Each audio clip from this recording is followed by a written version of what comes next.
भाई और बहनों, जैसे बलि के लिए एक भेड़ को ले आया जाता है कि पवित्र भेड़ होनी चाहिए, नर होनी चाहिए और कोई रोग ना होने चाहिए, इसी रीति से प्रभु यीशु मसीह भी नर बन के इस दुनिया में आया, भेड़ बन के इस दुनिया में आया, परफेक्ट बन के इस दुनिया में आया और निर्दोष अपना जीवन को बिताया, इसलिए ताकि जब वो क्रूस के ऊपर जान दे तो उस क्रूस के खून जो बहे क्रूस के ऊपर, तो उस खून से जो है आपके और मेरे पापों का जो है छुटकारा मिल सके। है भाई और बहनों, आज परमेश्वर इस वचन के द्वारा हमसे बात कर रहा है। परमेश्वर ने जगत से इतना प्यार किया कि उसने अपना इकलौते पुत्र प्रभु यीशु मसीह को दे दिया। हे भाई और बहनों, प्रभु यीशु मसीह इस दुनिया में इसलिए आए थे ताकि वो आपके लिए, मेरे लिए मेमना बन के अपने प्राणों को दे सके, खून बहा सके। हे भाई और बहनों, प्रभु यीशु मसीह इसीलिए इस दुनिया में आए थे ताकि अनंत जीवन का हम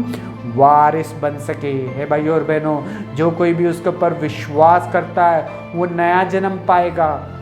हे भाई और बहनों, नया जन्म पाने के लिए क्या करना पड़ेगा? रोमा 10 अध्याय में लिखा है कि अपने मुंह से जो है अंगीकार करना पड़ेगा कि प्रभु यीशु मसीह परमेश्वर का पुत्र है। अपने मुंह से अंगीकार करना पड़ेगा कि प्रभु यीशु मसीह ने खून इसलिए बहा दिया है ताकि उसी खून के द्वारा जो है हमें पापों की माफ़ी मिल सके। जब हम मुंह से अंगीकार करके, विश्वास करके अपने गुनाहों की माफ़ी मांग लेते हैं अपने मुंह से, तो हम उद्धार पाएंगे। वचन में लिखा है कि जब कोई इंसान अपने आप में आके माफ़ी मांग के गुनाहों की माफ़ी मांगता है, उसके खून से धुल जाता है, उसके पाप जो है क्षमा हो जाते हैं और वो धर्मी गिना जाता है। हे भाई और बहनों, फिर मरने के बाद में भी वो अनंत जीवन का जो है वारिस बन सकता है। हे भाई और बहनों, अगर अनंत जीवन का वारिस बनना है तो सिर्फ एक ही एक चीज़ है, मार्ग और सच्चाई और जीवन जो है मैं ही प्रभु यीशु मसीह ने कहा है। मार्ग और सच्चाई और जीवन जो है सिर्फ और सिर्फ जो है प्रभु यीशु मसीह है।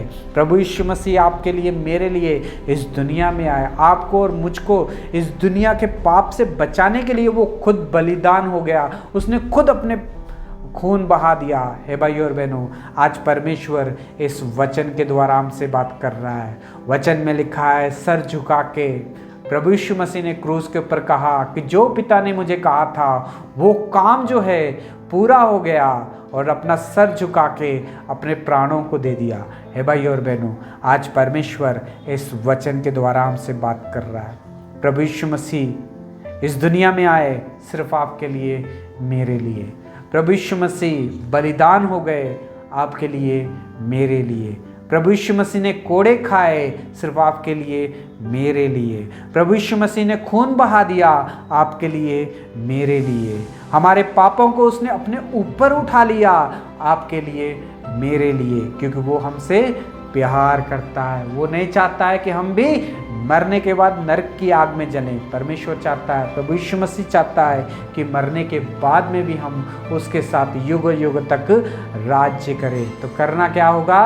सिर्फ और सिर्फ विश्वास करना होगा, मन को फिराना होगा, प्रभु यीशु मसीह के ऊपर विश्वास करना होगा, अपने मुंह से अंगीकार करना होगा, अपने गुनाहों की माफ़ी मांगनी होगी। जब हम अपने गुनाहों की माफ़ी मांगेंगे तो प्रभु यीशु मसीह जो है हमें माफ़ कर देता है, क्योंकि वो दयालु है। पिछला टाइम था जब भेड़ों को ढूंढना पड़ता था, निर्दोष भेड़ों को ढूंढना पड़ता था, पहली भेड़ को ढूंढना पड़ता था, कोई बीमारी ना हो उसे ढूंढना पड़ता था, पैसे देने पड़ते थे। लेकिन अब हम दया के समय में हैं। अब कोई भेड़ को ढूंढने की ज़रूरत नहीं है, कहीं पैसे देने की ज़रूरत नहीं है, कुछ करने की ज़रूरत नहीं है। सिर्फ अपने घुटने टेकने और प्रार्थना करनी है और प्रभु से कहना है कि प्रभु जी, मैं पापी हूँ, गुनाहगार हूँ, मुझे दया करके क्षमा कर दे, अपने खून से धो के पवित्र करे। जब ये प्रार्थना करेंगे तो प्रभु हमारे पापों को जो है क्षमा कर देगा, अपने खून से धो के पवित्र करेगा और वो हमें अनंत जीवन का वारिस बनाएगा और हम सब के लिए वो एक पवित्र आत्मा देगा। जो उसके ऊपर विश्वास करेगा अनंत जीवन का वारिस बनेगा। हे भाइयों और बहनों, प्रभु यीशु मसीह ने अपने पिता के काम को बड़े ही वफादारी के साथ किया, अपना सर झुका के प्राण दे दिए और कहा कि पिता, आपने जो मुझे काम दिया था वो पूरा हो गया। प्रभु यीशु मसीह ने आपके लिए, मेरे लिए इस दुनिया में आके अपनी जान दे दी, अपने पिता के काम को पूरा किया। आज परमेश्वर इस वचन के द्वारा हमसे बात कर रहा है। God bless you.